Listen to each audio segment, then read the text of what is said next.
ক্রোমোফোর এবং অক্সোক্রোমটা পড়েছিলাম। তো ক্রোমোফোর কি ছিল? আনস্যাচুরেটেড একটা গ্রুপ, যেটা তোমার হচ্ছে ইউভি রিজিয়নে, মেইনলি ইউভি রিজিয়নের যে রেডিয়েশনটা আছে সেটা অ্যাবজর্ব করতে পারে। এই ক্রোমোফোরটাই আসলে যে কোনো কম্পাউন্ডে থাকলে সেই ইউভি রিজিয়নে অ্যাবজর্ব করবে। আর অক্সোক্রোমের কাজ কি ছিল? অক্সোক্রোমের কাজ ছিল এটা ছিল একটা স্যাচুরেটেড কম্পাউন্ড, স্যাচুরেটেড একটা ফাংশনাল গ্রুপ। যে ফাংশনাল গ্রুপটা যদি ক্রোমোফোরের সাথে যুক্ত থাকে তাহলে ক্রোমোফোরোসিটিটাকে বাড়াবে কিংবা কমিয়ে দিবে। একটা এক্সাম্পল দেখো, যদি অ্যামিনো মূলক থাকে, ঠিক আছে, অ্যামিন, বেনজিনের সাথে যদি অ্যামিনো গ্রুপ থাকে, বেনজিন কিন্তু দেখো বেনজিনে কিন্তু 3টা পাই বন্ড আছে। এই পাই বন্ডটাই কিন্তু মেইনলি এখানে এটা একটা ক্রোমোফোর। আমরা কিন্তু জানি যে ডাবল বন্ড কিংবা কনজুগেটেড ডাবল বন্ড অথবা বেনজিন রিং, ট্রিপল বন্ড, এগুলো থাকলে সাধারণত ওটাকে আমরা ক্রোমোফোর বলি, কনজুগেশন থাকলে আর কি, ঠিক আছে, আনস্যাচুরেশন থাকলে। তো এই যে আনস্যাচুরেটেড যে ক্রোমোফোরটা আছে সেখানে আমি একটা স্যাচুরেটেড অক্সোক্রোম যুক্ত করে যখন দিলাম, ঠিক আছে, অক্সোক্রোম থাকলে সেখানে যদি আমি 5% HCl দেই, এই অক্সোক্রোম থাকার জন্য 280 ন্যানোমিটার, ঠিক আছে, আর ইন্টেন্সিটি ছিল 8600। যদি 5% HCl দিয়ে এটাকে ট্রিট করা হয় তখন কি হয়? অ্যানিলিনিয়াম আয়ন তৈরি হয়, অ্যানিলিন থেকে অ্যানিলিনিয়াম আয়ন তৈরি হয়। এই যে অ্যানিলিনিয়াম আয়ন যে তৈরি হলো, এটাকে এখন খেয়াল করতে হবে তোমার যে এইখানে যে ক্রোমোফোরোসিটি আছে কিংবা এখানে যে কনজুগেশনটা আছে, ডাবল বন্ড সিস্টেমটাকে কি হ্যাম্পার করবে নাকি ইনক্রিজ করে দিবে, এনহ্যান্স করবে?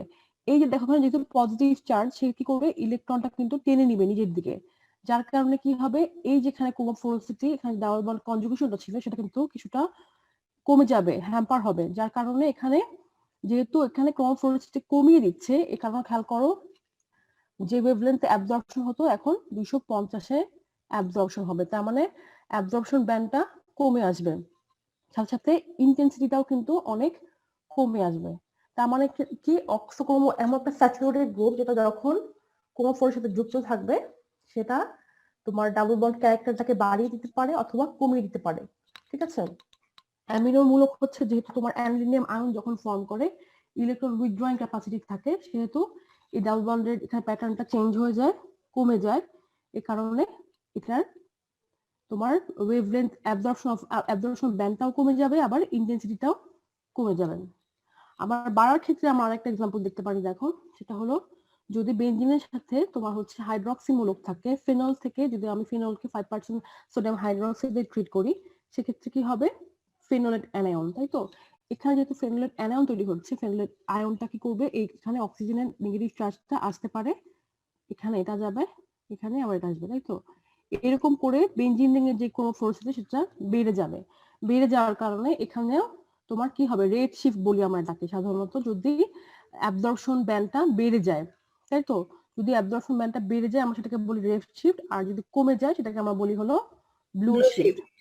হুম, তো ব্লু শিফট এখানে তোমার হচ্ছে ব্লু শিফট হয়েছে, আর এখানে হচ্ছে তোমার রেড শিফট। যেহেতু খেয়াল করো যে ক্রোমোফোরোসিটিটাকে কিন্তু এখানে হাইড্রক্সি মূলকটা বাড়িয়ে দিয়েছে, ঠিক আছে। বাড়িয়ে দেওয়ার কারণে তুমি যদি 5% সোডিয়াম হাইড্রক্সাইড যদি সলিউশন তৈরি করো, তাহলে কিন্তু মনে করো ফেনল একটা তুমি নিয়েছো, ইউভি নিলা, রিড করালা, রান করালা, আবার তুমি 5% সোডিয়াম হাইড্রক্সাইড ট্রিট করার পরে আবার রান করালা, তখন দেখবা যেটা আসলে মানটা বেড়ে যাবে, ইন্টেন্সিটিও বাড়বে, আবার অ্যাবজর্পশন ব্যান্ডটাও বেড়ে যাবে,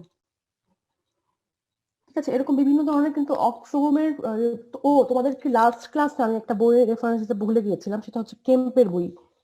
হ্যাঁ, কেম্পের বইটা কিন্তু খুবই ভালো, খুবই ভালো। তোমাদের যদি কারোর কাছে না থাকে আমার কাছ থেকে নিয়ে ফটোকপি করে পড়বা, অথবা তোমার হচ্ছে ইয়াতেও থাকতে পারে, সেমিনার লাইব্রেরিতে আছে কিনা আমার ঠিক জানা নাই। সেমিনার লাইব্রেরিতে একটা কপি থাকতে পারে, ঠিক আছে। তোমরা হচ্ছে এটা মানে ইয়া করে পড়বা, কম্বাইন করবে পাভিয়া, কালসি আর হচ্ছে কেম্প, এই 3টা বই কম্বাইন করে পড়বা। কিছু কিছু টপিক আছে দেখা যায় পাভিয়াতে খুব সুন্দর করে ডিসক্রিপশন দেওয়া আছে, আবার কিছু কিছু ইয়ে আছে যে তোমার কেম্পের বইতে খুব ভালো দেওয়া আছে। তোমাদেরকে আমি বলে দিচ্ছি, যেমন ধরো এই টপিকটা বিভিন্ন বইয়ে তোমার বিভিন্ন ধরনের এক্সাম্পল দিয়ে আছে, এই টপিকগুলো তুমি সবগুলো বই থেকে পড়বা। সলভেন্ট ক্রাইটেরিয়া এটা পড়বা হচ্ছে কেম্পের বই থেকে। আচ্ছা, এখানে কিছু জাস্ট ছোট ছোট কিছু টপিক দেওয়া আছে, দেখো। ইউভি ভিস অথবা আমরা কি বলি electronic spectroscopy used to measure the multiple bond or aromatic conjugation within molecule তার মানে কি মাল্টিপল বন্ডস কোন মলিকুলের মধ্যে আছে কিনা কিংবা অ্যারোমেটিক কোন পার্ট আছে কিনা মলিকুলের মধ্যে সেটা আমরা বের করতে পারি ইউভি ভিজিবল যে মানটা আছে সেই মানটা দিয়ে আচ্ছা অনেক সময় কিন্তু ছোট 1 মার্কসের প্রশ্ন থাকে যে ফার ইউভি কি অথবা নিয়ার ইউভি কি হ্যাঁ এটা রেঞ্জটা লিখতে হবে এবং এটা ছোট ছোট কিছু তোমার ইউজ আছে ফার ইউভি সাধারণত আমরা মেডিকেল পারপাসে ইউজ করি ফার ইউভিটা আর নিয়ার ইউভিটাও মনে হয় মেডিকেল পারপাসে ইউজ করা হয় তো এগুলোর কিছু কিছু ইউজ দেওয়া আছে কালসি বইতে আমি লাস্টের দিকে এটা পড়াবো তোমাদের ইউভি ইউজটা পড়াই দিব তো এখান থেকে কিন্তু ছোট ছোট প্রশ্ন 1 মার্কসের প্রশ্ন কিন্তু অনেক সময় চলে আসে যে ফার ইউভিটা কি আর নিয়ার ইউভি কি এটার ইউজটা কি ঠিক আছে আচ্ছা the intensity of the radiation as a function of wavelength frequency or energy is called spectrum অনেক সময় স্পেকট্রামের সংজ্ঞাটাও কিন্তু আছে স্পেকট্রামটা কি আমাদের স্পেকট্রাম কি মানে স্পেকট্রাম কি একটা কি প্লুরাল নাকি সিঙ্গুলার বলো দেখি সিঙ্গুলার সিঙ্গুলার ম্যাম সিঙ্গুলার আর স্পেকট্রা থাকলে সেটা হচ্ছে আমরা বলি প্লুরাল ঠিক আছে তো প্রশ্ন কিন্তু এরকম আসে স্পেকট্রা কি অথবা স্পেকট্রাম কি সাবধানে দেখে তোমার হচ্ছে অ্যান্সার করতে হবে আমরা ইন্টেন্সিটি ভার্সেস তোমার হচ্ছে যদি তোমার ওয়েভলেন্থ অথবা আমরা কি ইউজ করতে পারি নিউ বার আমরা যেটা ইউজ করি সেটা ওয়েভ নাম্বার আইআর এর ক্ষেত্রে দেখবা আমরা হচ্ছে পার্সন ট্রান্সমিটেন্স ভার্সেস হচ্ছে ওয়েভ নাম্বার ইউজ করি এই যে তোমার আমি একটা প্লট করছি হ্যাঁ কতটুকু অ্যাবজর্ব করলো কিংবা কতটুকু এমিট করলো একটা রেডিয়েশন দেওয়ার পরে একটা ম্যাটার কিংবা সাবস্টেন্স সেটার উপর আমরা যে প্লট করি সেই প্লটটাকে আসলে বলে হলো স্পেকট্রাম ঠিক আছে তো একটা যদি হয় সেটা হচ্ছে তোমার সিঙ্গেল এবং যদি একের বেশি হয় সেটাকে বলা হয় স্পেকট্রাম আচ্ছা কিছু কিছু নেম আছে তোমার প্রশ্ন অনেক সময় এরকম আছে যে তোমার মনে করো যে n two pi star band আমরা যেটাকে বলেছিলাম দেখো অনেকগুলো ট্রানজিশন কিন্তু হতে পারে এখান থেকে দেখো খেয়াল করো মলিকুলার অরবিটাল থিওরি অনুযায়ী সবচেয়ে লোয়েস্ট এনার্জি থাকবে হচ্ছে সিগমা তারপর থাকবে পাই তারপর n তারপর পাই স্টার তারপর সিগমা স্টার আমরা কিন্তু দেখো খেয়াল করো ইউভি স্পেকট্রোস্কোপিতে আমরা সাধারণত ক্রোমোফোরোসিটিটাকে কিন্তু আমরা বের করি তাই না ক্রোমোফোরোসিটি ক্রোমোফোরোসিটি বলতে আমরা কি বুঝি অবশ্যই double bond triple bond system এই পার্টটাকে কিন্তু আমরা মেইনলি বুঝে যাই যে কোনো ফাংশনাল গ্রুপে যখন তোমার ডাবল বন্ড কিংবা ট্রিপল বন্ড সিস্টেম থাকবে সেই ফাংশনাল গ্রুপকে ডিটেক্ট করতে পারবে হলো ইউভি স্পেকট্রোস্কোপি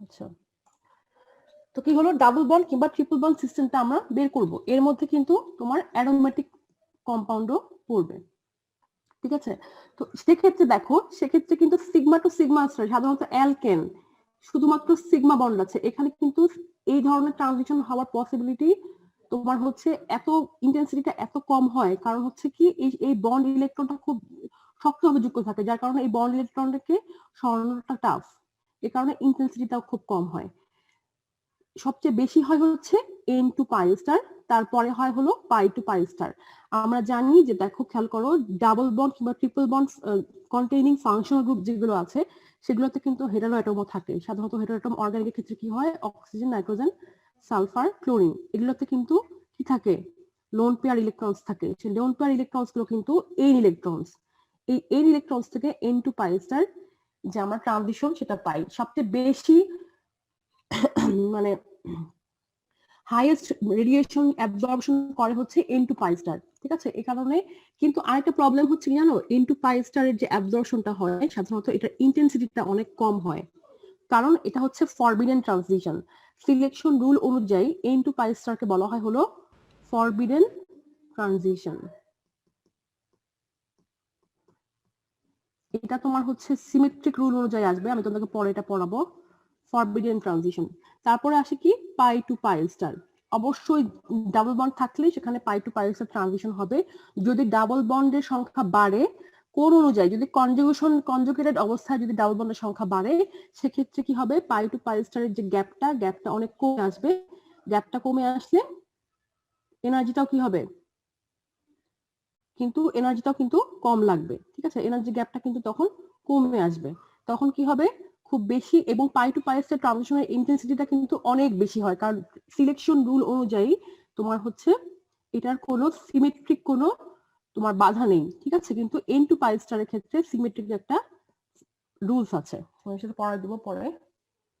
আচ্ছা, যেটা বলছিলাম সেটা হলো কি, এটা স্পেকট্রাম। আর এন টু পাইস্টার যে ব্যান্ডটা আছে সেটাকে অনেকগুলো বইতে দেওয়া আছে আর ব্যান্ড, ঠিক আছে। আর ব্যান্ড খেয়াল করবে, তোমাদের প্রশ্ন কিন্তু অনেক সময় এরকম আসে যে আর ব্যান্ডের যদি তোমার সলভেন্ট আমি চেঞ্জ করে দিই পোলার টু নন পোলার, তাহলে তোমার স্পেকট্রামটা কেমন আসে।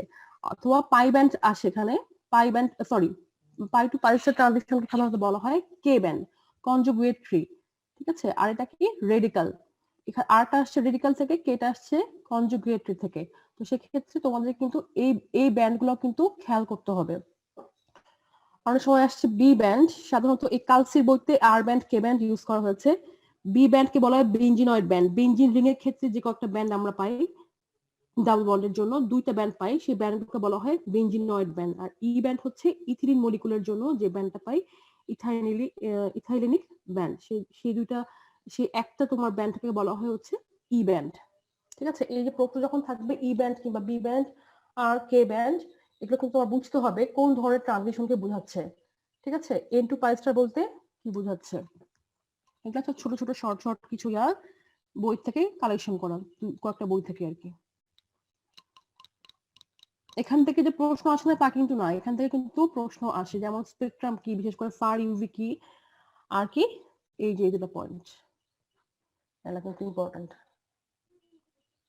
আচ্ছা, এক্সাইটেশন প্রসেস আমরা সবাই জানি, যখন কোনো নিজস্ব ফ্রিকোয়েন্সির অফ যে তোমার হচ্ছে তোমার দুইটা এনার্জি স্টেটের মধ্যে যে গ্যাপ থাকে, হ্যাঁ, হোমো এবং লুমের মধ্যে যে গ্যাপ থাকে, সেই গ্যাপের যে এনার্জি ডিফারেন্স, সেই এনার্জি ডিফারেন্স যদি ইনকামিং যে রেডিয়েশন আছে, ইনকামিং যে ইউভি রেডিয়েশন আছে, ইউভি রেডিয়েশনের ঠিক যেই এনার্জির সাথে এই এনার্জি ডিফারেন্সটা মিলে যাবে, এই এনার্জির মান এবং এই এনার্জির মান যখন সমান হবে, ঠিক সেই এনার্জির রেডিয়েশনটাই কিন্তু এখানকার একটা ইলেকট্রন অ্যাবজর্ব করবে, অ্যাবজর্ব করে তোমার হচ্ছে হোমো থেকে লুমোতে যাবে, ঠিক আছে।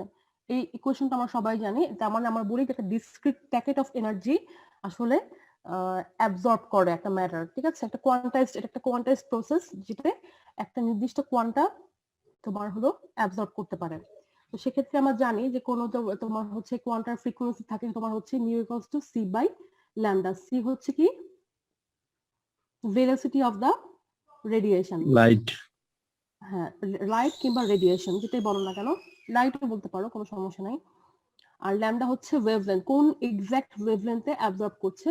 আর ই ইকুয়ালস টু আমরা প্ল্যাঙ্কস সূত্র অনুযায়ী জানি এইচ নিউ, ঠিক আছে। এই তো ছোট এই সূত্রটা কিন্তু অনেক সময় আসে, দ্য এক্সেলারেশন প্রসেসের ক্ষেত্রে কোন এনার্জি ইকুয়েশনটা লিখতে বলে কিন্তু অনেক সময়, ঠিক আছে। তো এটাও কিন্তু ছোট ছোট প্রশ্ন, অনেক সময় প্রশ্ন দেখে তোমরা কিন্তু বুঝতেও পারো না যে প্রশ্নটা আসলে কি আসছে। তো সে কিন্তু বেসিকটা ক্লিয়ার রেখে করবা যে এক্সাইটেশন প্রসেসের ক্ষেত্রে যে তোমার এনার্জি ইকুয়েশনটা ডিরাইভ করতে বলে, ঠিক আছে। তো সেক্ষেত্রে ই ইকুয়ালস যদি এইচ নিউ হয়, নিউ এর মানটা যদি এখানে বসে দিই সি ল্যামডা। আমরা একটা জিনিস জানি, নিউ বার যেটাকে আমরা বলি হচ্ছে ওয়েভ নাম্বার, নিউ বার কিন্তু ইকুয়ালস টু 1 বাই ল্যামডা, তাই তো। আচ্ছা, তো এটাই হচ্ছে সেই প্রসেসটা, যে এনার্জি ডিফারেন্সের উপরে দুটো এনার্জি এক্সাইটেড এবং লুমোর এবং হোমো এবং লুমোর যে গ্যাপটা আছে, সেই গ্যাপের এক্সাক্ট সমান হচ্ছে যে এনার্জিটা পা হবে রেডিয়েশনের, যে এক্সাক্ট এনার্জির সাথে মিলে যাবে, ঠিক সেই এনার্জিটাই সে অ্যাবজর্ব করবে, অ্যাবজর্ব করে হাই লোয়ার থেকে হায়ার লেভেলে যাবে। নেক্সট স্লাইড দেখো, এখানে জাস্ট দেখানো আছে কোন কোন কম্পাউন্ডের ক্ষেত্রে কোন কোন ধরনের ট্রানজিশন হয়, ঠিক আছে। দেখো, সিগমা টু সিগমা স্টার আমরা আগে বলছি alkene, sigma to pi star in carbonyl compounds খুবই রেয়ার, এটা এই ধরনের ট্রানজিশন একদমই হয় না বললেই চলে, এটা আর এটা, ঠিক আছে।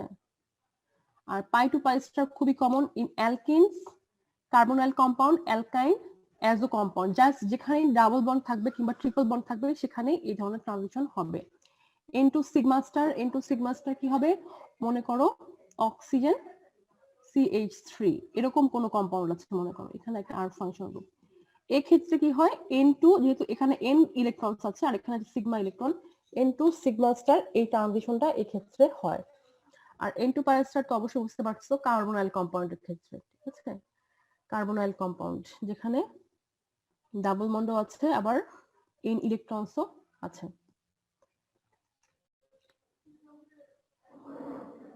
আচ্ছা, principle of absorption spectroscopy. Absorption স্পেকট্রোস্কোপিতে আসলে কি হয় দেখো,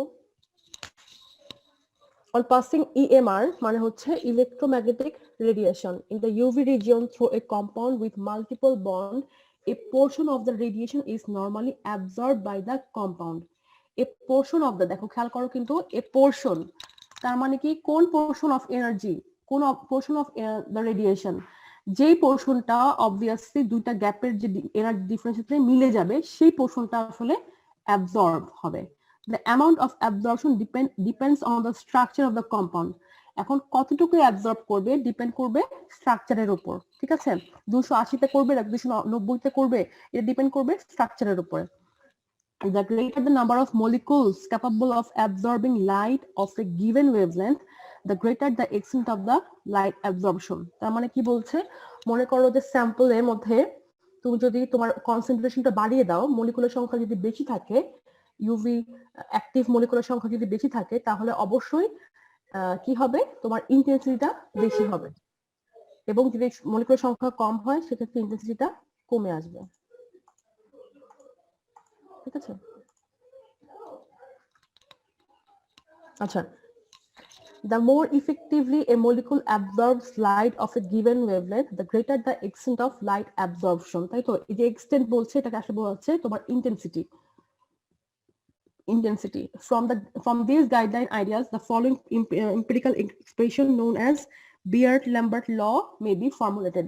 অনেক সময় প্রশ্ন আসে যে তোমার ইউভি যে আমরা ইয়া করছি, ইউভি স্পেকট্রোস্কোপি আসলে কোন লটা গভর্ন করে, ঠিক আছে? সেটা হচ্ছে তোমার বিয়ার-ল্যাম্বার্ট ল। অনেক সময় এই লটা কিন্তু লিখতে বলে অনেক সময়, এবং আমি একটা প্রশ্ন মনে হয় দেখেছিলাম যে বিয়ার-ল্যাম্বার্ট ল দিয়ে কিন্তু একটা অঙ্ক এসেছিল। এটা হচ্ছে সেই ল, a equals to log I naught by I। log I naught by I থেকে বলতে হচ্ছে a মানে হচ্ছে অ্যাবজর্বেন্স, আর epsilon CL for a given wavelength, ঠিক আছে? তাহলে এটা কি অ্যাবজর্বেন্স, ইন্টেন্সিটি I নটটা হচ্ছে intensity of the light incident, মানে হচ্ছে যেই লাইটটা রেডিয়েশনটা এসে প্রথমে পড়ছে একটা ম্যাটারের উপর, ঠিক আছে? আপন স্যাম্পল সেল, তোমরা তো মনে হয় ইয়াতে করেছো এটা, তাই না? জি ম্যাম। কোন ইয়াতে জানো, কি বলে, ফিজিক্যাল ফিজিক্যালে করছিলাম ম্যাম। ম্যাম থার্ড ইয়ারে করা হয়েছিল। ওকে, সমস্যা নাই। ইয়াসিন কবির, সমস্যা নাই, তুমি ইয়া করতে পারো, দেরিতে জয়েন করতে সমস্যা নাই, ইয়াসিন কবির।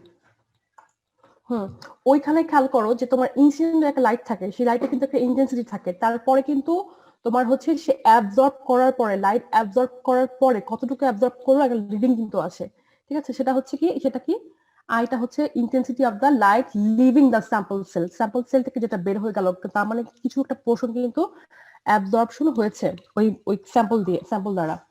আর সিটা কি, molar concentration of the solute, তার মানে হচ্ছে সলিউটের মোলার কনসেন্ট্রেশন, আমরা কত কনসেন্ট্রেশনটা সলিউটের ক্ষেত্রে ব্যবহার করছি। এলটা কি, length of the sample cell, সেন্টিমিটারে, অবশ্যই খেয়াল করবা কিন্তু এটা সেন্টিমিটারে, যদি কখনো অঙ্ক চলে আসে এলটা কিন্তু সবসময় সেন্টিমিটারে রাখতে হবে, ঠিক আছে? আর এটা কি, এটা তোমার হচ্ছে কনস্ট্যান্ট মোলার অ্যাবজর্পটিভিটি, এটা কনস্ট্যান্ট, এটাও কনস্ট্যান্ট, ঠিক আছে? এটা তোমার খেয়াল করতে হবে, যদি মোলার না থেকে তোমার যদি তোমার নরমাল কনসেন্ট্রেশন দেওয়া থাকে সেটাকে মোলার কনভার্ট করে নিতে হবে। এই দুটা মান তোমার দেওয়া থাকবে, যদি সমস্যা হয় তাহলে তোমার হচ্ছে সেন্টিমিটারটাকে চেঞ্জ করে মিটারে দেওয়া থাকতে পারে, সেটাকে সেন্টিমিটারে কনভার্ট করে নিতে হবে। আর সবসময় খেয়াল করবা যেটা অবশ্যই মোলার কনসেন্ট্রেশনে, তোমার সলিউটের কনসেন্ট্রেশন যেন মোলার ফর্মে থাকে, নরমাল কিংবা মোলাল ফর্মে যেন না থাকে। এটা দিলেই তুমি হচ্ছে এই সূত্র অনুযায়ী অ্যাবজর্বেন্সটা দেখে নিতে পারবে। আচ্ছা, এখানে একটা প্রশ্ন হলো, কেন আমরা ইউভিতে একটা ব্যান্ড পাই? যেমন ধরো আমার কিন্তু এরকম একটা ব্যান্ড পাচ্ছি, আমার কিন্তু এরকমও পেতে পারতাম, একটা লাইনও কিন্তু পেতে পারতাম। যেমন এনে মানে আমরা কি পাই, ট্রিপলেট, ডাবলেট, এরকম কিন্তু না পেয়ে দেখো কত বড় একটা ব্যান্ড আমরা কিন্তু পাচ্ছি। ইউভির ক্ষেত্রে অবশ্যই ব্যান্ড বলতে হবে, এনএমআর এর ক্ষেত্রে কি বলতে হবে, পিক, ঠিক আছে? এগুলা কিন্তু খেয়াল করবে। বায়োর বোর্ডে যদি এরকম এই যে তোমার ইউভি পিক বলো তাহলে কিন্তু স্যাররা বলবেন তো ইউভি পিক কেন বললা, পিক কিন্তু আমরা আসলে পাই না। যদিও একটা লং রেঞ্জে পাই, সাধারণত আমরা কোন মানটাকে মেজার করি, একদম টপে যে মান থাকে সেই মানটাকে আমরা ল্যামডা ম্যাক্স বলি, সর্বোচ্চ যে ল্যামডাটা আসছে। এখানে আমরা কি থাকে, ইন্টেন্সিটি নাকি না অ্যাবজর্বেন্স ভার্সেস থাকে হচ্ছে ল্যামডা, ঠিক আছে। এই সবচেয়ে সর্বোচ্চ জায়গাটাকে আমরা ল্যামডা ম্যাক্স বলি। আচ্ছা, এখন দেখো তোমার আমরা স্ট্রাকচারে কেন হচ্ছে একটা ব্যান্ড পাচ্ছি, এটার কারণ হলো প্রত্যেকটা যে আমরা ইলেকট্রনিক লেভেল বললাম এতক্ষণ, তাই না, হোমো থেকে লুমোতে ট্রান্সফার করবে একটা ইলেকট্রন।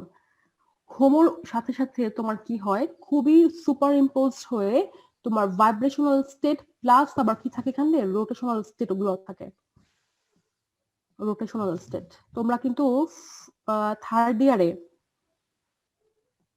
ইয়া পড়েছিল না, তোমার হচ্ছে একটা কোর্স ছিল 334 একটা কোর্স, স্পেকট্রোস্কোপি পড়ছিলাম। 340 ছিল ম্যাম একটা কোর্স। 340 রাইট, 340 একটা কোর্স ছিল। ওই কোর্সে কিন্তু তোমার রোটেশনাল স্পেকট্রোস্কোপি পড়েছো।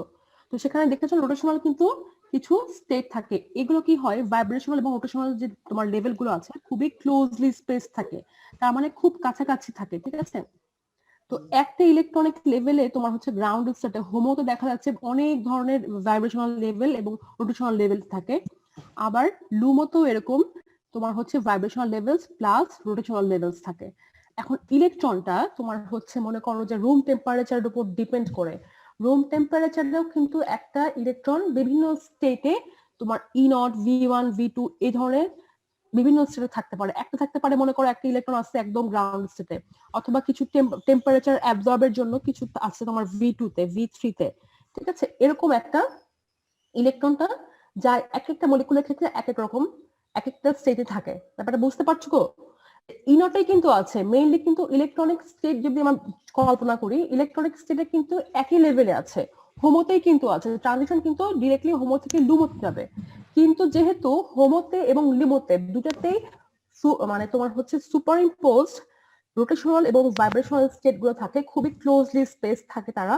এ কারণে কি হচ্ছে ইলেকট্রন সাধারণত কি করে, রুম টেম্পারেচার যখন একটা কম্পাউন্ড থাকে, হ্যাঁ, তখন কি হয় রুম টেম্পারেচার কিন্তু সে অ্যাবজর্ব করে, অ্যাবজর্ব করে কিন্তু কি হয় ইলেকট্রনটা ভাইব্রেশনালি কিছুটা টেম্পারেচার অ্যাবজর্ব করে কিন্তু ভাইব্রেশনটা একটু বাড়ে কমে, ঠিক আছে, একটু বাড়ে কমে। সারাটা ক্ষণ কিন্তু টেম্পারেচার কম বলো আর বেশি বলো, একদম জিরো টেম্পারেচারও কিন্তু একটা মলিকুল ভাইব্রেট করতে থাকে, ভাইব্রেশন কিন্তু তার মধ্যে থাকেই। যখন টেম্পারেচার বেড়ে যায় ভাইব্রেশনটা বাড়ে, টেম্পারেচার কমে গেলে ভাইব্রেশনটা কিছুটা কমে আসে, একবারে জিরো কখনো হয় না, ঠিক আছে। তো সেক্ষেত্রে দেখো খেয়াল করো ইলেকট্রনটা যখন আমি যখন এখানে একটা ইলেকট্রন আমি যখন এখানে একটা এই যে তোমার ডেল্টা ই, এই ডেল্টা ইর সমান একটা রেডিয়েশন আমি যখন এখানে দিচ্ছি ইউভি রেডিয়েশন,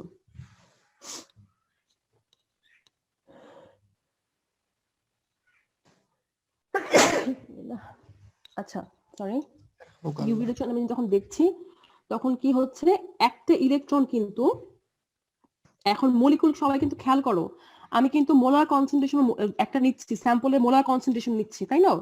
স্যাম্পলের মোলার কনসেন্ট্রেশনে কি শুধুমাত্র একটা মলিকুল থাকে? হ্যাঁ, একটা মলিকুল ডেফিনেটলি থাকে না, হাজার হাজার মলিকুল থাকে। সেই হাজার হাজার মলিকুলের ক্ষেত্রে কিন্তু তোমার কি হয়, হাজার হাজার মলিকুলের ক্ষেত্রে হোমো যে তোমার ইলেকট্রন থাকে, হাজার যদি মলিকুল থাকে হোমো ইলেকট্রনও থাকবে হাজারটা, প্রত্যেকটা ইলেকট্রনে কিন্তু একটা ট্রানজিশন হবে, এক একটা মলিকুলের ক্ষেত্রে এক একটা ইলেকট্রন এক একটা স্টেটে থাকবে, ঠিক আছে। আমি যখন ইউভিটা দিব তখন কিন্তু ঠিক এক্স্যাক্টলি এই অ্যামাউন্টের লাইটে কিন্তু সে অ্যাবজর্ব করবে। এই যে তোমার ভাইব্রেশনাল স্টেট আমার কিন্তু খুব জুম করে এখানে দেখানো হয়েছে, আসলে কিন্তু এত যে তোমার আমি যদি এখান থেকে সিম্পলি দেখাই এরকম কিন্তু আসলে ট্রানজিশনটা এরকম কিন্তু না, দেখা যাচ্ছে এখানে ডেল্টা ই অনেক বেশি এখানে ডেল্টা ই অনেক কম, ব্যাপারটা কিন্তু আসলে তা না, এখান থেকে অ্যাবজর্পশনটা কিন্তু এখানে হবে, ঠিক আছে, এখান থেকে হবে V2 থেকে হবে V2 তে এরকম। তো সেক্ষেত্রে তোমার কিন্তু আলটিমেটলি এনার্জি গ্যাপটা কিন্তু সেমই হবে এবং মেইনলি কিন্তু E0 থেকে E1 এই তোমার ট্রান্সফার হবে, যেহেতু একটা ওয়াইড রেঞ্জ অফ অ্যাবজর্পশন হয়, মলিকুলগুলা কিন্তু ওয়াইড রেঞ্জ অফ অ্যাবজর্পশন হয়, খুবই কি হয় এনার্জি ডিফারেন্সটা খুবই খুবই কম হয়, ঠিক আছে। মনে করো যে একটা আমরা যেরকম ব্যান্ড পাচ্ছি খেয়াল করো, এইখানে কিন্তু তোমার মনে করো 280 ন্যানোমিটারে হচ্ছে আমার ল্যামডা ম্যাক্সটা পেয়েছি, কিন্তু এখানে কি থাকবে 281, সরি 281 এখানে, 282 এখানে, ঠিক আছে, 279 এখানে, 278 এখানে, এইরকম করে করে একটা আমরা পিক কিন্তু একটা ব্যান্ড পাচ্ছি, ঠিক আছে। কিন্তু 279 270 এরকম কিন্তু হয়, 279.1 এরকম মানে কিন্তু তোমার পিক আসে। তার মানে দেখো, খেয়াল করো, এই এনার্জি ডিফারেন্সটা তোমার এমন ভাবে থাকে যে তোমার এই যে V1 থেকে এই যে V1 এ যাচ্ছে, V2 থেকে এখানে যাচ্ছে, এই যে ট্রানজিশন গুলো হচ্ছে, প্রত্যেকটা ট্রানজিশনের জন্য কিন্তু আমি একটা অ্যাবজর্পশন ব্যান্ড পাবো, ঠিক আছে। একটা অ্যাবজর্পশন কিন্তু একটা নির্দিষ্ট ওয়েভলেন্থে কিন্তু অ্যাবজর্ব করছে। তার মানে খেয়াল করো, খুবই ছোট ছোট একটা ডিফারেন্স হচ্ছে, যেমন এখান থেকে এখানে উপরে উঠছে, একটু ডিফারেন্স একটু বাড়ছে, বাড়তে বাড়তে গিয়ে আবার অ্যাবজর্পশন কিন্তু কমে যাচ্ছে। ল্যামডা ম্যাক্স এর অ্যাবজর্পশনটা কিন্তু কমে যাচ্ছে কোন ওয়েভলেন্থে অ্যাবজর্ব করছে। তার মানে কি হচ্ছে যে তোমার, আমরা যখন কোনো একটা কম্পাউন্ড, যখন একটা ফাংশনাল গ্রুপ যখন তোমার ইউভি অ্যাবজর্ব করবে, অ্যাবজর্পশন শুধুমাত্র তোমার হোমো থেকে লুমোতে যাবে ঠিক তা না।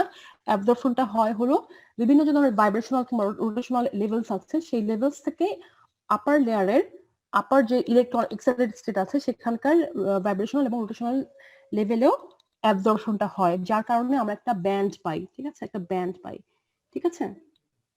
ম্যাম V1 থেকে কি V2 বা 3 তে যাইতে পারবে না? হ্যাঁ, V2 V3 যেতে পারে, এটাও যেতে পারে, ঠিক আছে। এই কারণে কি তোমার একটা, আমার কি পাই দেখো, এখন যদি তোমার সাপোজ এরকম হয়, V4 থেকে V1 এ গেল ইলেকট্রন, তখন কি হচ্ছে খেয়াল করো, তখন কিন্তু মানটা কমে আসছে, কমার ক্ষেত্রে তোমার মানটা কিছু আমরা কমে পাচ্ছি।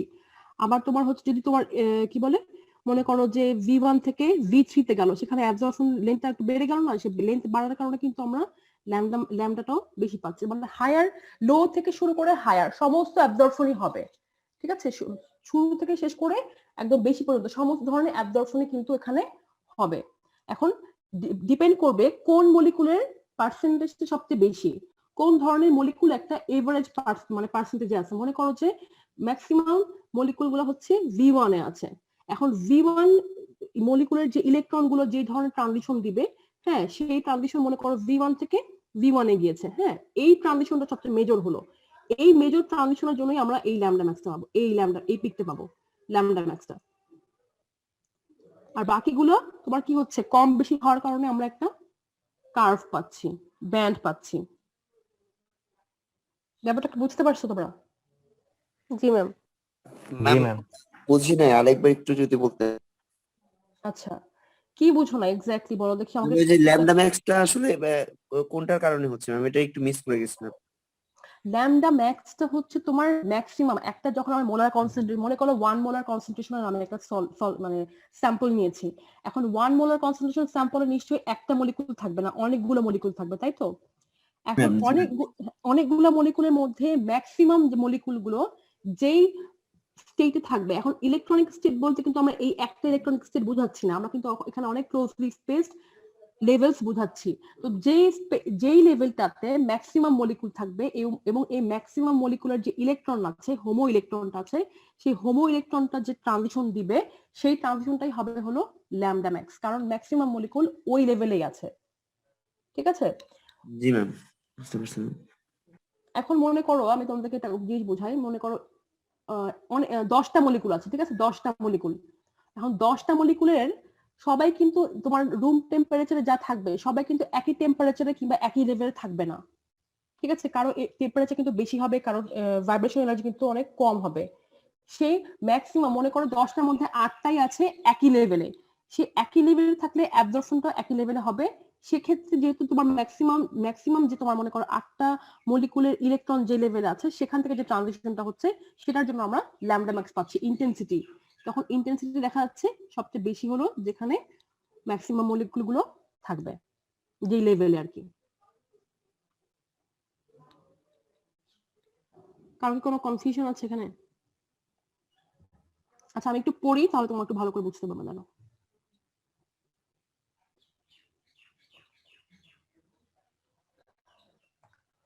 দেখো, for molecules however the UV absorption usually occurs over a wide range of wavelength because molecules as opposed to atoms normally have many excited modes of vibration and rotation. খেয়াল করো, ভাইব্রেশন এবং রোটেশনের ক্ষেত্রে বিভিন্ন ধরনের লেভেল থাকে at room temperature. In fact যদি তোমার এই জন্য খেয়াল করবা যে ইউভি মেশিন গুলা কিংবা আইআর মেশিন গুলো সাধারণত তোমার হচ্ছে আমাদের যেহেতু গরম এই জন্য এসি রুমে রাখা হয়, কারণ কি টেম্পারেচারটা 25 ডিগ্রি মেনটেন করার জন্য। তা না হলে দেখা যায় কি ইউভির মানটা কিন্তু চেঞ্জ হয়ে যায়, ঠিক আছে। In fact the vibration of molecules can not be completely frozen out, তার মানে কি একেবারে জিরো করা যায় না ইভেন এট অ্যাবসলিউট জিরো টেম্পারেচারে। Consequently, embolization of molecules generally has its member in many states of vibrational and rotational excitation. ঠিক আছে, খেয়াল করো, a collection of molecules generally has its members in many states of vibrational and rotational excitation. তার মানে তোমার এই member, তোমার collection of যে মলিকুলস গুলো আছে, মলিকুলস গুলো এই যে বিভিন্ন ধরনের রোটেশনাল এবং ভাইব্রেশনাল লেভেলে ছড়িয়ে ছিটিয়ে থাকে, ঠিক আছে। The energy level for these states are quite closely spaced. খুবই কাছে স্পেসের ডিফারেন্স খুব কম, corresponding to energy difference considerably smaller than those electronic levels. মানে কি বলছে যে ইলেকট্রনিক লেভেলের যেমন আমরা দেখি এনার্জি ডিফারেন্সটা অনেক বেশি হয়, আর সেক্ষেত্রে ভাইব্রেশনাল এই যে এনার্জি লেভেলের ডিফারেন্সটা খুবই কম হয়। The rotational and vibrational levels are thus superimposed, মানে কি হয় একটা পর চলে আসে on the electronic levels, electronic লেভেলের মধ্যেই যে তোমার ইয়াগুলো আছে সেগুলো খুব ক্লোজলি স্পেসড হয়, যার কারণে এটা সুপারইম্পোজ করে যায়। A molecule may therefore undergo electronic and vibrational rotational excitation simultaneously. ব্যাপারটা বুঝতে পারছো যে ইলেকট্রন ট্রানজিশনের সময় আসলে ভাইব্রেশনাল এবং রোটেশনাল ট্রানজিশনটা আসলে হচ্ছে, because there are so many possible transitions. খেয়াল করো, অনেক ধরনের পসিবল ট্রানজিশন কিন্তু হতে পারে, তাই না। V1, আচ্ছা একটু ওয়েট করো তো। হ্যালো, আসসালামু আলাইকুম।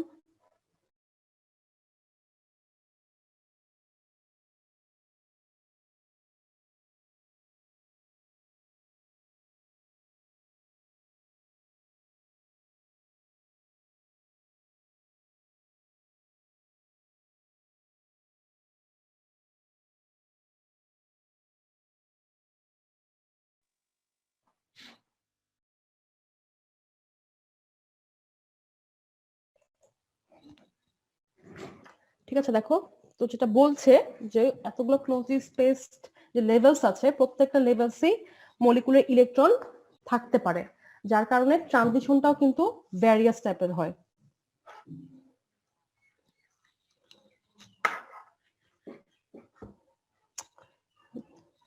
আচ্ছা দেখো, সাইমালটেনিয়াস দেখো, because there are so many possible transitions each differing from the others by only a single slight amount, খুবই ছোট অ্যামাউন্টের একটা ডিফারেন্স। তার মানে দেখো যে এই যে একটা অ্যাবজর্পশন হচ্ছে, ঠিক আছে, এখানেও কিন্তু একটা অ্যাবজর্পশন হলো, এখানেও কিন্তু একটা অ্যাবজর্পশন হয়েছে, এখানেও হয়েছে, প্রত্যেকটার জন্য কিন্তু একটা লাইন পাচ্ছি, তাই তো।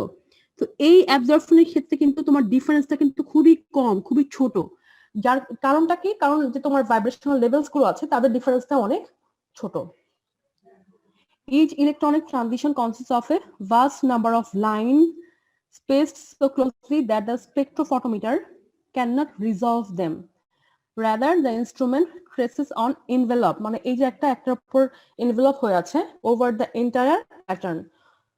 What is observed from these types of combined transition is that the UV spectrum of a molecule usually consists of a broadband. এই সবাই বুঝতে পারতেছো তো? জি ম্যাম। জি ম্যাম, মোটামুটি। মোটামুটি কে বললা, কি বলা, আমরা কথা বললে আমি কিন্তু দেখতে পাই কি কথা বলতেছো। মোটামুটি কে বলছো,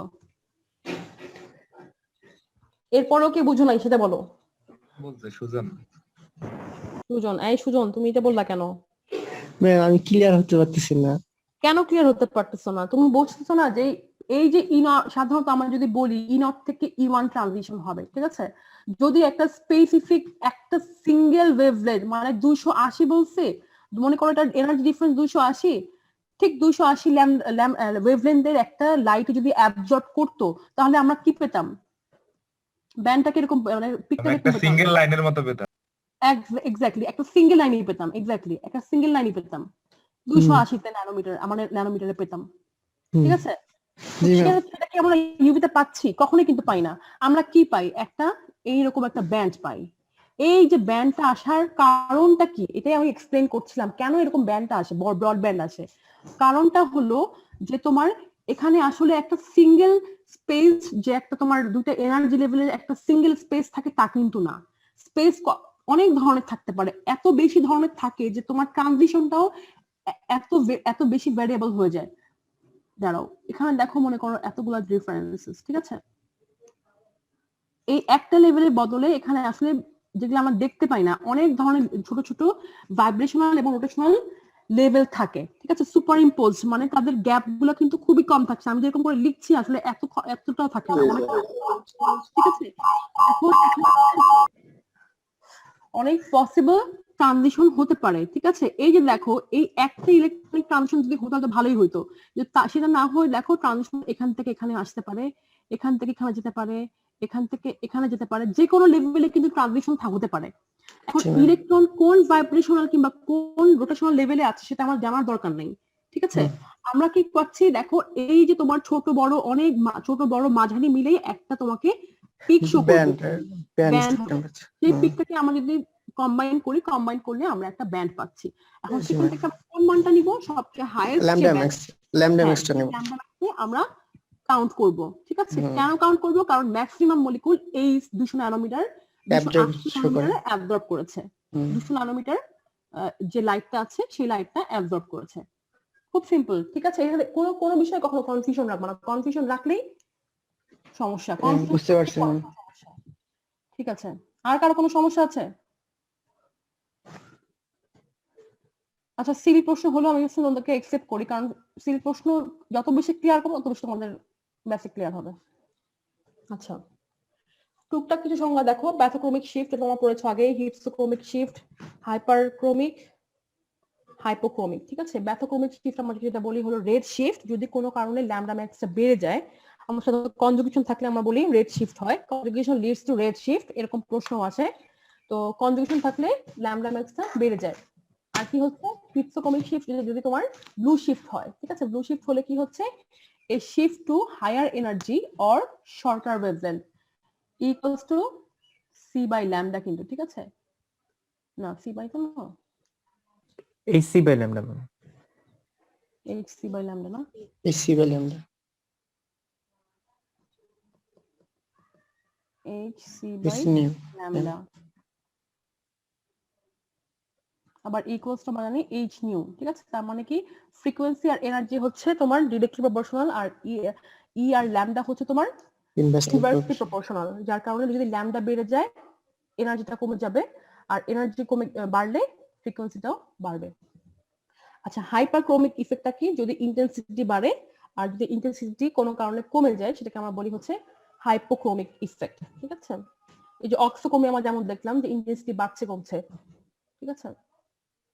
আচ্ছা, সিলেকশন হলো আমি একটু পরে পড়াবো, কারণ হচ্ছে সিলেকশন কিছু টপিক ক্যাম্পে বই থেকে আমি এখনো উঠাতে পারি নাই, কারণ লাস্ট তোমাদের যে ব্যাচটাকে পড়িয়েছি ওটা আমি বোর্ডে পড়িয়েছিলাম।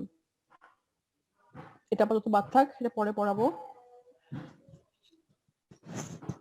আচ্ছা, ইফেক্ট অফ কনজুগেশন দেখো, কনজুগেশন বাড়লে কি হয়?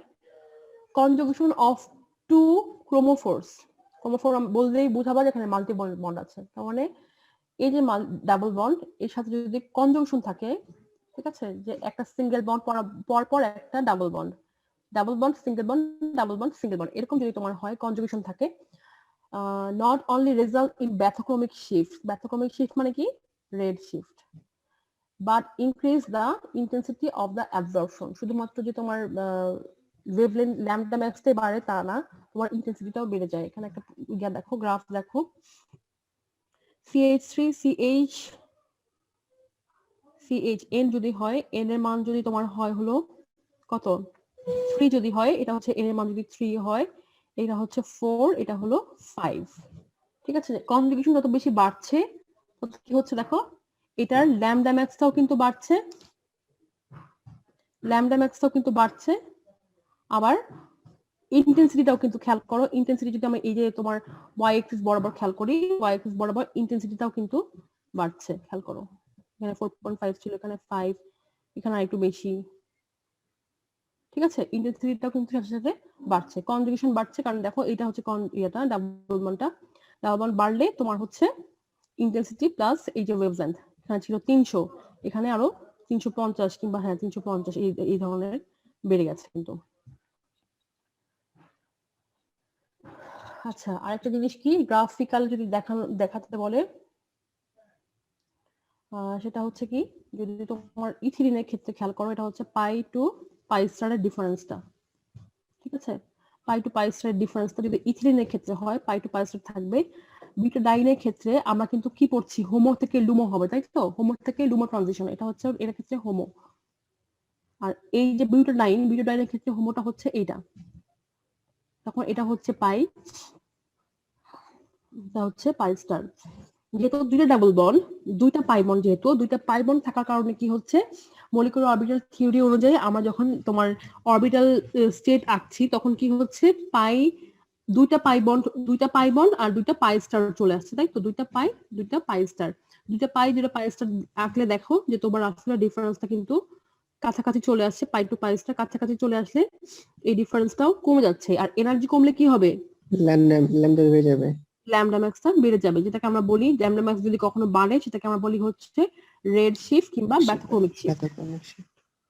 আচ্ছা, এখানে দেখো হেক্সাট্রাইনের তিনটা তোমার হচ্ছে পাই অরবিটাল, তিনটা পাই অরবিটালের জন্য তিনটা হোমো, তিনটা মলিকুলার কি জানি বলে এটাকে, বন্ডিং, তিনটা বন্ডিং অরবিটাল পাবো, তিনটা অ্যান্টি বন্ডিং অরবিটাল পাবো, ঠিক আছে? তিনটা অ্যান্টি বন্ডিং অরবিটাল, যার কারণে তিনটা 6টা হওয়ার কারণে এই দুটার স্পেস, লাস্ট যে দুইটা হোমোলুমোর স্পেসটা আরো বেশি কমে আসবে। কমে আসার কারণে এনার্জি ডিফারেন্সটা আরো কমে যাবে, ল্যামডা ম্যাক্সটা আরো বেশি বাড়বে। অক্টাটেট্রাইনের ক্ষেত্রে দেখো 4টা পাই বন্ড, 4টার জন্য আমরা 8টা পাবো। 4টা হচ্ছে molecular orbital, sorry bonding orbital, আর 4টা হচ্ছে অ্যান্টি বন্ডিং অরবিটাল। এক্ষেত্রে দেখো হোমোলুমোর গ্যাপটা কিন্তু আরো অনেক বেশি কমে গেছে, যার কারণে সবচেয়ে বেশি পাবো আমরা হচ্ছে অক্টাটেট্রাইনের ক্ষেত্রে। কখন প্রশ্ন যদি এরকম আসে, যখন একটা ঘুরায় প্রশ্ন করলো যে অক্টাটেট্রাইনের ক্ষেত্রে বেশি কেন আর ইথিলিনের ক্ষেত্রে কম কেন, তাহলে কিন্তু আবার ইয়াক হয়ে যাও না, ঠিক আছে? পরীক্ষা হলে তখন কিন্তু এগুলা কিন্তু সবসময় পড়বা, আবার গ্রাফ যখন আঁকবে তখন কিন্তু এগুলা কিন্তু সুন্দর করে স্পষ্ট করে লিখবা, কোথাও কোনো কনফিউশন রাখবা না, প্রশ্ন কিন্তু একটু ঘুরেও আসতে পারে। ম্যাম গ্যাপটা কমে কেন ম্যাম? কি প্রশ্ন করছো আজগর? ম্যাম হ্যাঁ, গ্যাপটা কমে কেন তুমি জানো না? এটা তোমার মলিকুলার অরবিটাল থিওরি পড়ো নাই? এই যে গ্যাপটা দেখো কমে যাচ্ছে, আমি কি বলছি দেখো, গ্যাপটা কমছে কারণ হচ্ছে যখন আমরা মলিকুলার অরবিটাল থিওরি কিন্তু পড়েছি, মলিকুলার অরবিটাল থিওরি, দুইটা পাই বন্ড, যখন একটা পাই বন্ড থাকবে, এই একটা পাই বন্ডের জন্য একটা বন্ডিং পাই অরবিটাল আর একটা অ্যান্টি বন্ডিং পাই অরবিটাল, যেটাকে আমরা বলি পাই স্টার। স্টার থাকলে আমরা সেটাকে বলি অ্যান্টি বন্ডিং, আর এটা হচ্ছে বন্ডিং পাই অরবিটাল, তাই তো? এখন পাই অরবিটাল যেহেতু এখানে যেহেতু একটা পাই অরবিটাল, এটা হবে তোমার হচ্ছে হোমো, এটা হবে তোমার লুমো, ঠিক আছে? যখন পায়ের বন্ডের সংখ্যা বেড়ে যায়, বেড়ে গেলে কি হচ্ছে, বেড়ে গেলে তোমার হচ্ছে মলিকুলার অরবিটালের সংখ্যাও কিন্তু বেড়ে যাবে। তোমার হচ্ছে পাই বন্ড যেহেতু একটা বেড়েছে, পাই বন্ড একটা বাড়ার কারণে দুইটা মলিকুলার অরবিটাল তৈরি হবে, একটা বন্ডিং মলিকুলার অরবিটাল, একটা অ্যান্টি বন্ডিং মলিকুলার অরবিটাল, ঠিক আছে? এই দেখো দুইটা পাই বন্ডের জন্য দুইটা পাই বন্ডের জন্য দুইটা মলিকুলার অরবিটাল পাচ্ছি, bonding molecular orbital, sorry bonding molecular orbital পাচ্ছি, আর এখানে দুইটা অ্যান্টি বন্ডিং মলিকুলার অরবিটাল পাচ্ছি। অ্যান্টি বন্ডিং, দুইটা অ্যান্টি বন্ডিং তৈরি হওয়ার কারণে কি হচ্ছে দেখো, এই একটা লাইন হচ্ছে, এখানে একটা লাইন হচ্ছে, তার স্পেসটা কমে যাচ্ছে না? দুইটা অরবিটাল তৈরি হওয়ার কারণে, দুইটা লেভেল হওয়ার কারণে স্পেসটা কমে যাচ্ছে না? এখানে 3টা হওয়ার কারণে 6টা হচ্ছে, তখন স্পেসটা আরো কমছে, 4টার জন্য আরো কমে যাচ্ছে, ঠিক আছে? এখানে যদি আরো বাড়তো 10টা জন, তাহলে আরো কমে আসতো, এখানে লেভেলটা আরো কমে আসতো, কারণ কি তোমার খুব লেভেলটা তোমার মলিকুলার অরবিটালে যে আমার থিওরি পড়েছে, সেই থিওরি অনুযায়ী হোমোলুমোর গ্যাপটা কমে আসতেছে, কারণ পাই বন্ড যখন বাড়ছে তখন মলিকুলার অরবিটালের সংখ্যা বেড়ে যাচ্ছে। এখন তোমার ওই যে থার্ড ইয়ারে যে মলিকুলার অরবিটাল থিওরি পড়ছো, ওটা চলে যাওয়া দরকার, এনার্জি গ্যাপটা কমে যায়। তুমি একটু বইটা একটু মলিকুলার অরবিটাল থিওরি বের করে একটু দেখে নিও, যদি কনফিউশন থাকে যে গ্যাপ গুলো আসলে কিভাবে করে কমছে, ঠিক আছে? মেইনলি গমে কি হোমোলুমোর গ্যাপটা কমে যাচ্ছে, হোমোলুমোর গ্যাপটা কমে যাওয়ার কারণে ট্রানজিশনটা, এনার্জি গ্যাপটা কমে যাচ্ছে, ল্যামডা ম্যাক্সটা বেড়ে যাচ্ছে। এখানে বুঝছি বুঝছি। তারপর একটু তুমি দেখে নিও, কনফিউশন থাকা উচিত না, দেখে নিও তোমার মলিকুলার অরবিটাল থিওরিটা দেখে নিও। আচ্ছা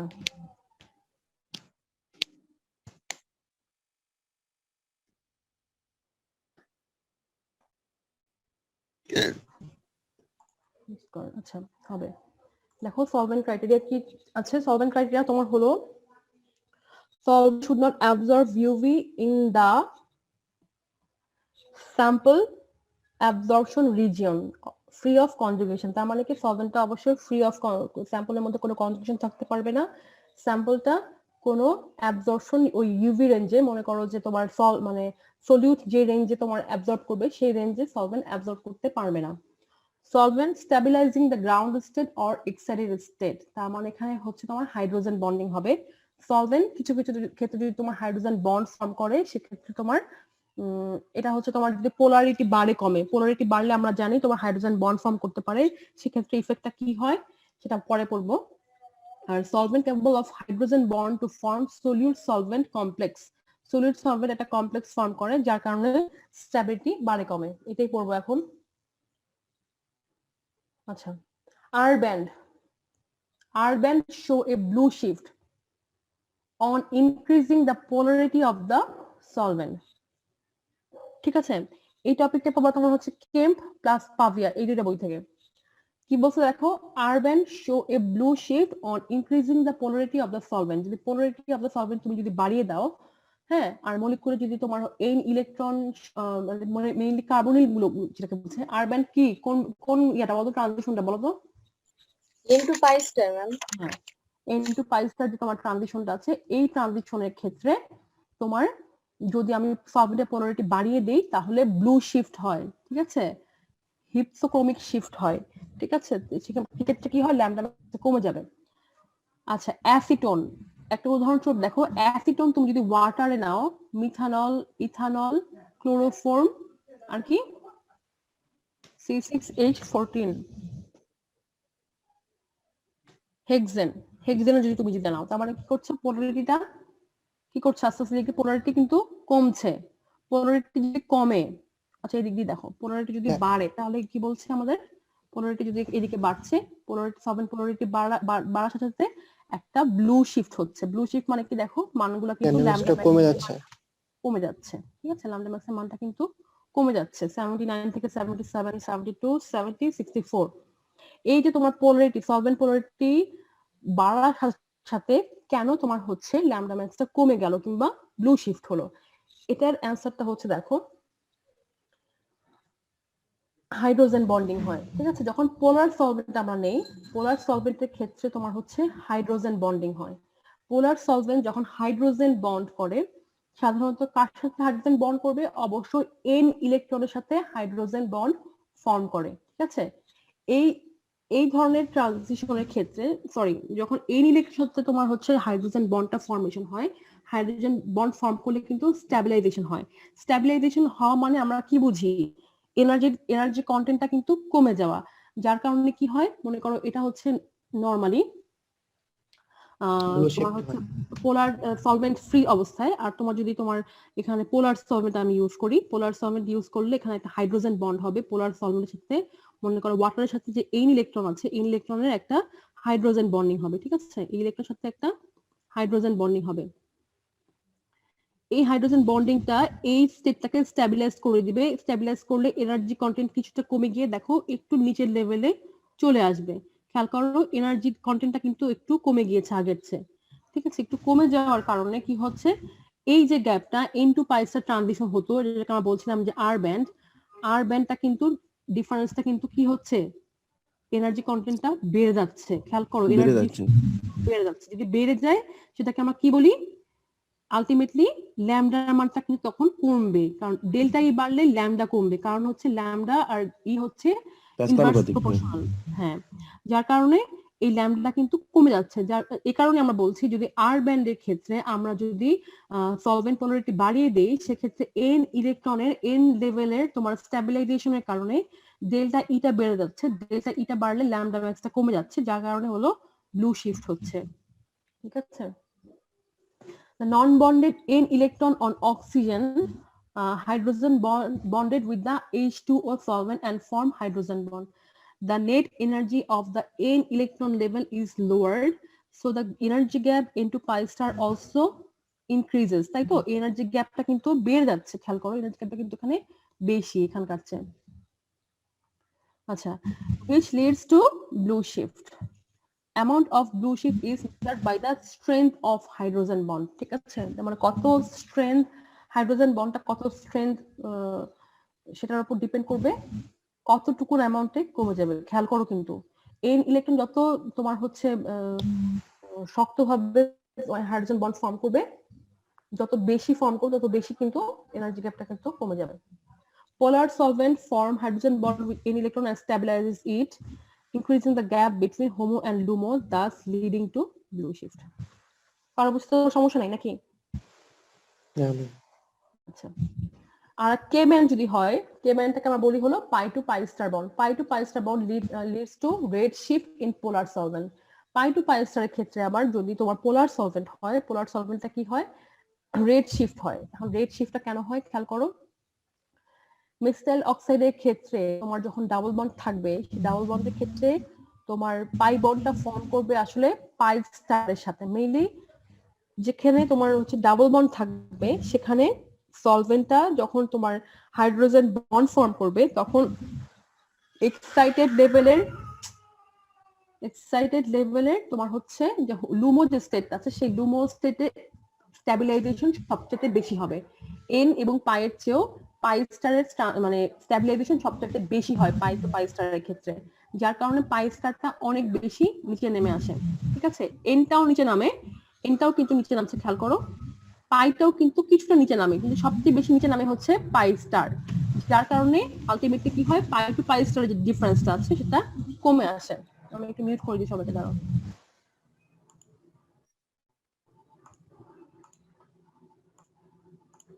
ঠিক আছে, তাহলে কে ব্যান্ডের ক্ষেত্রে কি হচ্ছে, তোমার পোলারিটি যখন বাড়ছে, পোলারিটি বাড়ালে পাই স্টারের স্ট্যাবিলাইজেশন সবচেয়ে বেশি হচ্ছে। পাই স্টারের স্ট্যাবিলাইজেশন যখন বেশি হবে তখন কিন্তু এনার্জি কন্টেন্টটা কিন্তু কমে আসবে, এনার্জি কন্টেন্টটা কিন্তু কমে আসবে। ঠিক আছে, এখানে ম্যাম ডিফারেন্সটা কেন দেখা যায় ম্যাম? ওইখানে এন ইয়ার সাথে স্টেটের সাথে বেশি ইন্টারঅ্যাক্ট করে, বাট এখানে পাইসটার সাথে কেন? কারণ হচ্ছে তোমার এখানে সরাসরি এন যে ইলেকট্রন গুলো আছে, লোন পেয়ার যে আছে, লোন পেয়ারের সাথে সাধারণত বন্ডটা ফর্ম করছে। ঠিক আছে, এই পোলার সলভেন্টটা, এটার ক্ষেত্রে তোমার হচ্ছে এন ইলেকট্রন থাকে, ইলেকট্রন থাকার পরও যে পাই স্টার থাকছে, আমরা যেহেতু এখানে কে ব্যান্ড কল্পনা করছি, খেয়াল করো কে ব্যান্ডের ক্ষেত্রে পাই টু পাই স্টার চিন্তা করছি আমরা, কে ব্যান্ড ট্রানজিশনের ক্ষেত্রে দেখা যাচ্ছে যে পাই স্টারের যে পোলারিটি তার সাথে ইন্টারাকশনটা বেশি হয়। ঠিক আছে, ইন্টারাকশনটা বেশি হওয়ার কারণে এটার স্ট্যাবিলিটিটাও কমে আসে এই লেভেলটার কারণে। ঠিক আছে, এই পাই স্টারের কারণে এটার পাই স্টার সাধারণত কি হয়, পোলারিটিটা বেশি, আমাকে এক্সপ্লেনেশন লিখছি না, লিখি নাই, পোলারিটিটা বেশি হয়। ঠিক আছে, পাই স্টার যে অরবিটালটা আছে পোলারিটি বেশি হওয়ার কারণে দেখা যাচ্ছে যে পাই স্টারের সাথে আসলে হাইড্রোজেন বন্ডিংটা হয়, হাইড্রোজেন বন্ডিংটা হওয়ার কারণে পাই স্টারের লেভেলটাই বেশি কমে আসে, এনার্জি কন্টেন্টটা কমে যায়, যার কারণে পাই টু পাই স্টারের গ্যাপটা কি হয়, এনার্জি গ্যাপটা কমে আসে। এনার্জি গ্যাপটা কমলে আলটিমেটলি ল্যামডা ম্যাক্সটা বেড়ে যায়, বেড়ে গেলে আমরা বলি সেটা কি হলো রেড শিফট। ঠিক আছে, এটা ম্যাম এক্সপ্লেনেশন। স্টেবিলিটির কথা বলছিলেন ম্যাম, ওই জিনিসটা বুঝি নাই, আরেকবার স্ট্যাবিলিটি বলতে আসলে বোঝাচ্ছে কি, যখন আমি বলছি স্ট্যাবল বেশি হচ্ছে তার মানে কি, স্ট্যাবল বেশি হওয়া মানে কিন্তু এনার্জি কন্টেন্টটা কমে যাওয়া। আর যদি বলি কোনো জিনিস আনস্টেবল তার মানে ওর মধ্যে এনার্জি কন্টেন্টটা বেশি, এনার্জি কন্টেন্ট বেশি হলে কিন্তু সে মনে করো যে কোনো রেডিকাল কিংবা ক্যাটায়ন অ্যানায়ন এদের মধ্যে এনার্জি কন্টেন্ট বেশি থাকে, যার কারণে কিন্তু সহজে রিঅ্যাকশনে যায়। কিন্তু যদি মনে করো স্টেবল কোনো কম্পাউন্ডে কিন্তু এনার্জি কন্টেন্ট কম থাকে, স্টেবলাইজ কোনো পার্টিকেলের, হ্যাঁ, তোমার এনার্জি কন্টেন্ট কম থাকার কারণে কি হচ্ছে, এনার্জি আমরা কিন্তু প্লট করছি, খেয়াল করো এনার্জি, এটা কিন্তু একটা এনার্জি ডায়াগ্রাম। ঠিক আছে, তো কি হচ্ছে এনার্জি কিন্তু কমে আসতেছে, খেয়াল করো। আর এনার্জি ছিল আগে এখানে স্ট্যাবিলাইজেশনের কারণে, হাইড্রোজেন বন্ডিং এর কারণে স্ট্যাবিলাইজেশন হচ্ছে, স্ট্যাবিলাইজের কারণে এনার্জি কন্টেন্টটা এই লেভেল থেকে এই লেভেলে চলে আসছে। চলে আসার কারণে কি হচ্ছে পাই টু পাই স্টারের গ্যাপটাও কমে যাচ্ছে। ঠিক আছে, বুঝতে পারছো? আচ্ছা, আমি একটা জিনিস একটু সার্চ দিই, দাঁড়াও।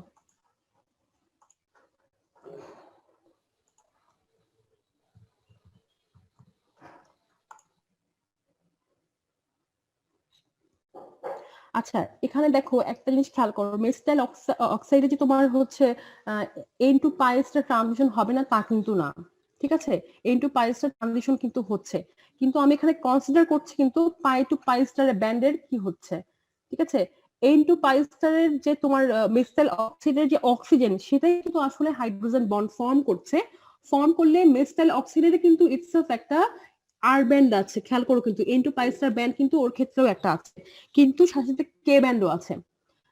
কে ব্যান্ড যখন থাকছে, এই অক্সিজেন যখন তোমার হচ্ছে তোমার হাইড্রোজেন বন্ড ফর্ম করবে, হাইড্রোজেন বন্ড ফর্ম করলে পাই টু পাইস্টার ট্রানজিশনের উপর এফেক্টটা পড়বে, সেই এফেক্টটা তোমার হলো পাই স্টারের যে তোমার হচ্ছে এনার্জি কন্টেন্টটা কমে যাবে, বেশি স্ট্যাবিলাইজেশনটা বেশি হবে, ঠিক আছে? যার কারণে গ্যাপ কমে গিয়ে তোমার হলো কি হবে, ল্যামডা ম্যাক্সটা বাড়বে।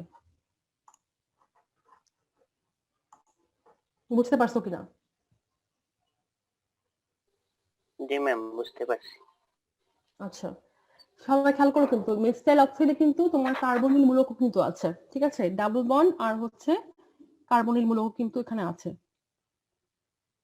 সরি কার্বনিল মূলক কিন্তু আছে, সেক্ষেত্রে এখানে কিন্তু আসলে হাইড্রোজেন বন্ডটা ফর্ম করবে, ঠিক আছে? এইখানে হাইড্রোজেন বন্ড ফর্ম করবে, এই বন্ডের কারণে এটার উপর কি এফেক্ট পড়ছে, এটা হলো এই গ্রাফিক্যাল ইয়েটা। সবাই কিন্তু অবশ্যই যখন এনার্জি ডায়াগ্রাম আবার আমি এটা কমপ্লিট করে দিব, এইটা কিন্তু অবশ্যই দিতে হবে। এটার ব্যাখ্যাটা তোমরা সবচেয়ে ভালো পাবা হলো কেম্পের বইতে। কেম্প, তোমাদের কারো কাছে কেম্পের বই আছে? না ম্যাম। কেম্পের বই নাই? তাহলে তো আমার কাছে তোমার নিতে হবে। আচ্ছা আমি দিয়ে দিব তোমাদের কেম্পের বই, ঠিক আছে? তোমরা ফটোকপি করে আবার আমাকে ফেরত দিবা। আচ্ছা আজকে ক্লাসে কারো কোনো প্রশ্ন আছে? না ম্যাম। তোমাদের কোন কোন কোন কোন ক্লাস শুরু হয়েছে এখন?